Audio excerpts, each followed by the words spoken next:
can't get good I help. wasn't ushering today. I didn't know I was doing communion either till I so I opened the bulletin right before. What embarrassing. You're a trendsetter. No, that's horrible. Well, I'm all for it. No, well, oh goodness. well, he asked me about it, and when I was Well, going I up, didn't know where we're going. I left to see, because they usually have that pinned in the usher closet on who's doing what, and I didn't see that. I thought, oh please, not Common Cup, not Common Cup, not Common. I'm gonna try and bail out and go up and do. there's the code, but I asked, who did I ask? I asked somebody, I said, hey, you know, what are we supposed to be doing? He said, I don't know either. I just wait to see who takes what. I said, well, we all do that. We're going to be in real bad shape, you know? We'll be standing there and nobody be moving. So I said, somebody's got to move. So I just said, well, I'll do Common Cup. That's what they usually have me do anyway. So I thought it was pretty funny.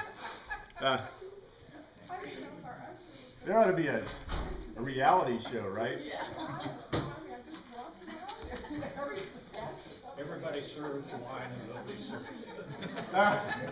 Whoa. Well, at least we don't do the, you know, the Anglican and Catholic thing. You got to finish the wine at the end. And there's many times when I did that because I was licensed to, you know, commune with the wine. Because usually in the Anglican church they do the, you know, the priest does the bread, and then the lay server who's licensed does the wine.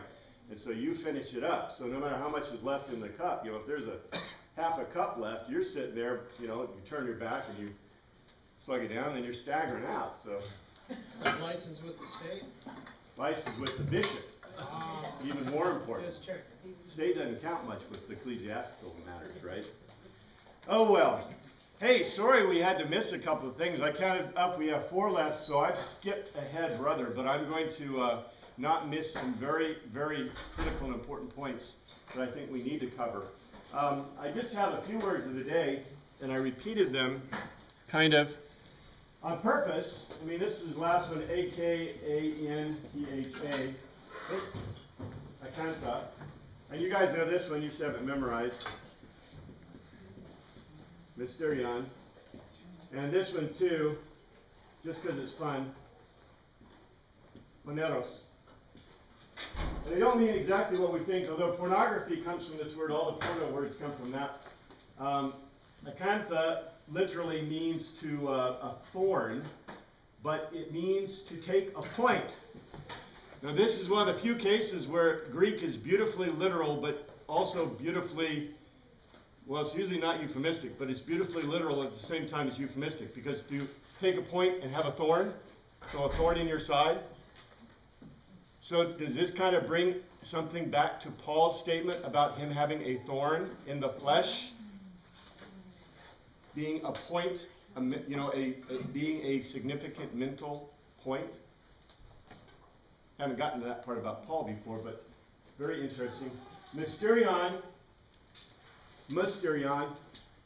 one of the best and most important words in the New Testament, because we found that not only is alluded to, but it's specific, Christ talks about it. The mysterion is usually translated secrets or mystery, but that is a completely incorrect translation, because the word literally means the silence during the initiation ceremony and refers specifically to a type of religion, just like Gnosticism and just like paganism. So mysterion is really grossly mistranslated. Porneros is one of those kind of words that just by saying it, you know it has some kind of deep depth to it, right? I mean, if in English, pornography and all the porno words came out of porneros, you would say, that is a pretty important word in the sense of etymology. Well, just more than that, this word is probably used, I don't know how to say it within the context of the New Testament. This word is one of the words that's used most often to describe anything that is evil or bad. In King James, bad, evil, grievous, harm, lewd, malicious, wicked. The fact that it has so few translated words is pretty significant, because that means that it's used quite often, but yet has specific meanings. But it literally means that which is hurtful. Hurtful in effect. So it doesn't necessarily mean something that's purely evil. It means it also has a physical connotation, which in English it has retained. but yet it's not a common word in usage in English, and it is a very common word in Greek. So, just so you know, and I try to point out these words when we see them. The thing that I want to do today is, I keep covering specifically the mysterion. And I'm going to take just a few moments to talk again or specifically about the mysterion. So we've gotten past the point, we know what a definition of mysterion is. I'll remind you. A mysterion, most specifically, is a group, a cult, a religion in which all the religious functions are closed to the non-inducted, and which the inner working of the cult are kept secret from the general public. So you have to be initiated into the secrets. That is a mysterion. This is a change. Remember I showed you the list. You start with animism, you go to paganism, you go to mysterion, and then you go to Gnosticism. And so in all of these, you notice the trend to keeping knowledge secret or undisclosed. Christianity is the exact opposite. Christianity is not a mysterion, but it looks like a mysterion. And why does it look like a mysterion? Let me talk about that. In the mystery cults, you have Eleusinian mysteries, Dionysian mysteries, Orphic mysteries, Mithric mysteries, Sophoclean mysteries, the Pythagorean mysteries, etc., etc., etc., etc. The Romans accepted all of the mysterions, so you got the Roman guys, you got the Roman emperors, almost all of them being mysterion initiates. You have the world, the Hellenized world is generally made up of mysterion initiates. So almost all the Roman legions. Anybody know what mysterion they followed? Mithras. Mithras. They followed Mithras. Mithras is a very interesting god and one that you would never expect to be part of the Roman legions. But Mithras, cult, and Christianity have this incredible sharing experience because you find that Christianity infiltrated the mysterions basically through Mithras and the legions through Mithras. So you see the Roman legions becoming Christianized. Did you ever wonder why the end of the Roman Empire became the Catholic Empire? What happens when your soldiers become followers of Christ? What happens when your leaders, who are also soldiers, become followers of Christ? That is the reason. And remember, I've told you before, you find that all the ancient churches started underground because they weren't mystery cults, they were hidden. But who did they hide with? The Mithras guys didn't need to hide, but Christianity infiltrated Mithras specifically, but also other Mysterion cults. And so you find that the early churches are all underground in crypts that were built by the Mithras Mysterion. And then later, those churches were built, the actual physical churches, after about 360 AD, when Christianity became illegal. Legio Regitis became a legal religion in the new Roman Empire, the Catholic Empire. Guess what? They built the churches right on top. And so typically in classic churches, the churches have crypts right below the altar. And if you've been to Rome, you know, right, the catacombs. Right? The early churches in Ephesus, the early churches all underground. Yes? I'm a little confused. They built underground in the crypts because it was a mystery, it was a mysterion, or they were afraid or hiding? The Mithras always had underground facilities because part of the Mithrian thing, remember the thing I told you? Don't hide a light under a bushel? One of the Mithrian illuminations, one of the Mithrian secrets and initiates was you would put your lights under a barrel, under a basket, and you would go into the crypt. And then all at one time, everyone would show their lights. And so it was a ceremony of illumination, beautiful ceremony, that the Mithrin cults did in their crypts. Well, if you're Christianity and you infiltrate the Mithrins, what's the best place to hide? In the crypts underground in the Mithrins. So what you have is you have this transition where Christianity looks like a mysterion, and the Greeks are accepting Christianity as a type of mysterion, and Christianity is infiltrating the mysterions. And so as they infiltrated, what did they do? They took over the crypts. They took over the whole thing. So as everyone, everyone in that group went from Mithrin to being Christian, You know, and if there's still Mithrans left, they either left or they sat in the pew. It's kind of like our pews, right? The frozen chosen versus the active, I don't know what. You know what I'm saying? We have Christians that are just Christians because they're sitting there lumps on a pew. Well, you got Mithrans who are sitting in Christian church that are lumps on the pew. They're just not leaving us, you know. Right? Yeah. Yeah. And you know, it's to a certain extent, some of the things they do look like the Mithran ritual. Where in the Bible does it say we're supposed to do a service of light on Easter? And by the way, Easter is basically a festival of Hestia. Where do you think we got that? We borrowed it. We infiltrated it. The Feast of Hestia is what we celebrate as Easter. It just happens to be at the right time. But why do we call it Easter? That's named after Hestia. So does that show the roots of this infiltration? You know, Christmas is the birth of Mithras. 25 December is when Mithras was born. Christ was not born in the winter. You know when Christ was born, right? In the Passover. The only time that you'll find lambs in the hillsides in Bethlehem. I mean, you know, this is like obvious stuff. So, in any case. Lionel, did you answer his question? Which one is that? I thought I did. Well,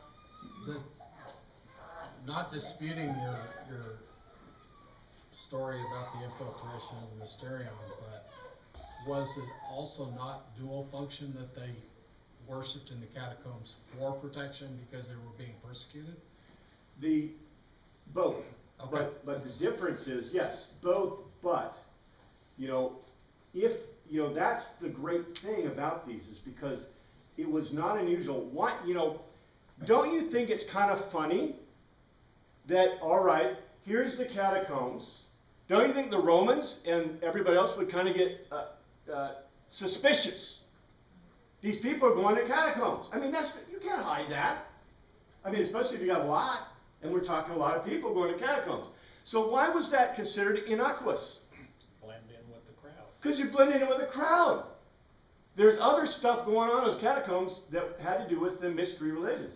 Remember, a couple of Roman emperors tried to get rid of mystery religions at first, Mysterians. They saw them as a problem. And they want to go back to the paganism. That's what you had as this problem, this constant fight. And if you've studied the history of Christianity, you know there was a constant fight in the Roman Empire between allowing Christians, Legio Regitis, and, pagans. So you get one emperor that was kind of, not adverse to Christianity, and he would kind of help promote a little bit. And then you get the next guy who was a pure pagan, and he would, start to torture. And vice versa, back and forth and back and forth. I mean, that's terrible. So, basically you have both happening. You have people, the Mysterions have their initiation. You have Christianity that looks like a Mysterion, so kind of infiltrates within all the sphere of that. And right when we studied, if you remember when we studied the Ephesians, was it Ephesians? Where I showed you that Paul told them that they should be holding festivals just like, what was it to the Corinthians? Anyway, he told the church, the other church, maybe it's Thessalonians, he told them that they should have festivals just like the Ephesians were having festivals to Christ, because they were working and infiltrating in the culture. And I think I mentioned that a few times. I don't have the time to get into detail on that. But, yeah, go ahead. One other question on Easter, for instance. Now, that was something that was very unique to the Christians, the birth and the resurrection of Christ on Easter. So it doesn't seem like we took one of their holidays. We may have confiscated one of their holiday time periods or co-opted one of their, but it was very unique to the Christian that probably wasn't part of Hestia's celebration. I can't believe Hestia was celebrating the resurrection of Christ. The Hestia celebration celebrates the resurrection of the hearth fire. Talk about a beautiful key into. So what they did is they extinguished all the hearth fires all across Greece. So all the fires in the temples, all the fires on the hearths, all the fires everywhere. On Hestia's day, what they would do, Hestia was the sovereign of the hearth. She was the most powerful goddess in the whole of Pantheon. Least spoken about. So guess what? The less things are spoken about, the more common they are. She was the one that was given a libation. She was given a part of the sacrifice of every sacrifice. And so when Hestia's day came up, the first thing he did on that day is they would bake a fire using the back of a shield. So they would use the sun to start a fire. That would be the beginning of the hearth fires. And they would take that fire from Olympus and they would run it to every end of all of Greece. And they would light every temple fire in Greece. And the people would take the temple fire that was newly lit from the temples and they would bring it to their hearth. So that was the resurrection of the light, of the fire. We should be teaching kids this stuff. So delete fire, insert Jesus. Delete fire, insert Jesus. What a beautiful symbol. And by the way, what do we do in a tenebrae service? Now we extinguish the light. We and extinguish bring it back. the light. What we are doing is we are copying the festivals of the Greeks in our own traditions. And we've done it for how many thousands of years? Since the 5th and 6th century. You know? So, you know, this is the kind of stuff that I think is beautiful. I think this is beautiful. Do you know why we don't talk about it, right? Well, we don't talk about it because it's embarrassing. Why is it? It's an embarrassment to modern Christian. Well, the other embarrassment, the great embarrassment of Christianity is that it started by the Jews. I mean, I don't think that's an embarrassment, but early Christianity believed that it was an embarrassment. And, you know, that's why you find anti-Semitism in the church for years and years and years. And Well, thankfully, I think sometimes we didn't have. people become afraid because, you know, Greek gods are worshiping other gods and we're not supposed to worship other gods and these people are worshiping other gods. But, you know, to step into that theology point, you know, God in his great wisdom set up this parallelism so that people who saw that resurrection of the light or whatever, then heard about the resurrection. I mean, it just probably came together and clicked in their mental processes in a way that we can't understand. And sometimes I think modern Christians, we get hung up on those were other gods that they were worshiping, not seeing that God in his great mercy had a plan for all that. It's all interconnected. That's exactly right. And what we have to realize is we think things spring from the mind of Zeus, like Athena. Things just happen. Things don't just happen. Never do things just happen. Everything springs from everything else. And in this class, what I do is I always try to show you how historically, culturally, linguistically, things spring from other things. There is the other side of that, right? The part I don't like to talk about because, you know, I like to keep this in the historical sphere, but your homework, theology. You know, does this spring from God? Do you have a question? Well, I was just gonna say that's part of the fullness of time. I mean, I had never thought about that before, but, you know, because the world was prepared in so many other ways, and the whole Greek mindset was prepared too to accept Christianity. Bingo. That's the aha moment I want you to get out of this whole class. Yeah, I never thought of that before. See, if you haven't already, I was hoping you had, because this is what I keep trying to tell you or show you, is that the specifics of this is that these things, you know, this Jesus guy is not some dumb itinerant preacher who's out giving you little sayings. This guy is a very cogent, very bright guy that really knows Greek and really knows Hebraic stuff. And he's tying it together for you in a way that's kind of hard to figure out because we're looking at different languages, different history, and different culture. But the ultimate is, okay, how does this fit within the context of the world? And you can apply the other sphere to it, which is theological, but that's homework, see? That's a good way of thinking. In any case, let's look at chapter 13. I don't want to spend a whole bunch of time on this. I'm going to really try to skip this quickly. But I want to point out something to you. Remember, what I want to do is I'm going to go to the last dialogue, because I want to really hit on the last dialogue. I'd like to finish it today, but I don't think I will. But in any case, because the last dialogue is 23 and through 25. But in any case, look at 13. 13 is basically the discourse of the parables, and I believe this is the third or second discourse. And if you excuse me, if you look in the very beginning, that same day Jesus went out in the house and sat by the lake. Large crowds gathered. He told them many things in parables. And basically that's, I didn't look up the word, that's all right. He told them many things in parables. The birds, a farmer went out to sow his seed. What did we hear about the birds before? Remember the Sermon on the High Place? The Sermon on the Mount? You know? Because remember, every time you hear about birds, what are you supposed to go back and look at? Where there were birds before. Every time you hear about bridegrooms, what do? You look at all the bridegroom points, because all this is tied together. I don't have time to go into the tie together part here, but you know, remember in Matthew 6, it said, you know, about the birds, they don't worry about clothes, you know, they go back and forth, la la la, you know, the birds of the field. But remember, the birds represent, in the Greek mindset, the messengers from the gods. Back and forth. So we're going to see that again. This is the whole thing about the birds, you know. This is where that word comes. I love it. 7. Other seed fell among the thorns. That's acantha, which grew up and choked the plants. I don't have time to get into this, but I'm just going to mention this. This is a whole, this whole parable, if you didn't know. Some fell upon the rocky places. What ever hear about rocks before? He who built his house upon the rock. Okay? Remember, you can't separate these pieces parts. So whatever you hear about rocks, some fell on rocky places where it did not have much soil. What's Jesus saying?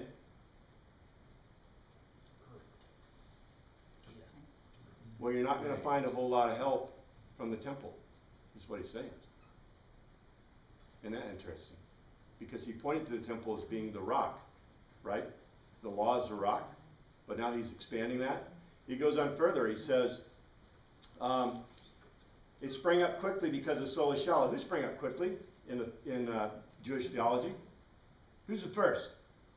Who's the first Jews, Hebraic, Mosaic covenant guys in Jewish theology? The first, what? Abraham, Moses. The first of the group. Who was the first consecrated, period, dot? The priest. Priests. Oh. The priests.